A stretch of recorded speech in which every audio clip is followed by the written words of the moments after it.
Hello and welcome to EGW Writings Tech Tips. I'm your host, Darryl Thompson.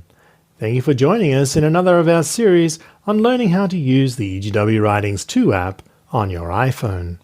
I'm going to show you today how you copy text from the reader and then paste it over into another application like iMessage or Pages or even into an email. And I'm going to demonstrate copying the text that you select from the reader into Pages.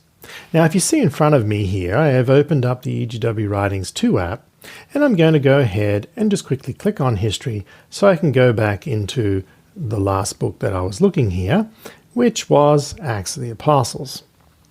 Now, I'm going to select some text, and maybe I'm going to select the text that I've selected here before. So I'll just select it by running my finger down.